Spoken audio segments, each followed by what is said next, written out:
നമസ്കാരം, ജാഗ്രത ന്യൂസിലേക്ക് സ്വാഗതം. കോട്ടയം കിടങ്ങൂരിൽ രാവിലെ കൂടംകുളം ലൈനിൻ്റെ മുകളിൽ കയറി ലൈനിൻ്റെ ടവറിന് മുകളിൽ കയറി യുവാവ് ആത്മഹത്യാ ഭീഷണി മുഴക്കിയിരുന്നു. വീട് നിർമ്മിച്ചു നൽകണമെന്ന ആവശ്യവുമായാണ് ഇയാൾ ഈ കൂടംകുളം ലൈനിൻ്റെ ടവറിന് മുകളിൽ കയറി ആത്മഹത്യാ ഭീഷണി മുഴക്കിയത്. ഈരാറ്റുപേട്ട മേലമ്പാറ സ്വദേശിയായ പ്രദീപാണ് കിടങ്ങൂർ കട്ടച്ചിറയിൽ ഇത്തരത്തിലുള്ള വൈദ്യുതി ടവറിന് മുകളിൽ കയറി ആത്മഹത്യാ ഭീഷണി മുഴക്കിയത്. രാവിലെ 8 മണിയോടുകൂടി ഈ ടവറിന് മുകളിൽ കയറി ഇയാളെ ഏതാണ്ട് 12:30 അതിൻ്റെ 4.5 മണിക്കൂറോളം നീണ്ട പരിശ്രമത്തിനൊടുവിലാണ് താഴെ ഇറക്കാനായത്.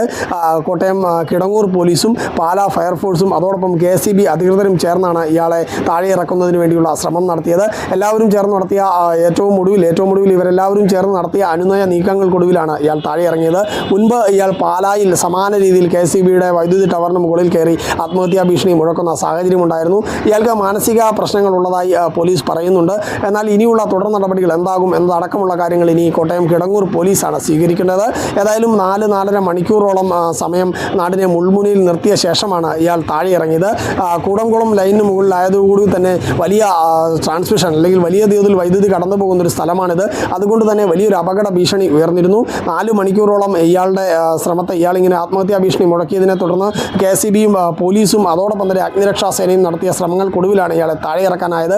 ഏതായാലും അപകടമില്ലാതെ സുരക്ഷിതമായി ഇയാളെ താഴെ ഇറക്കാനായതിൻ്റെ ആശ്വാസത്തിലാണ് അധികൃതർ.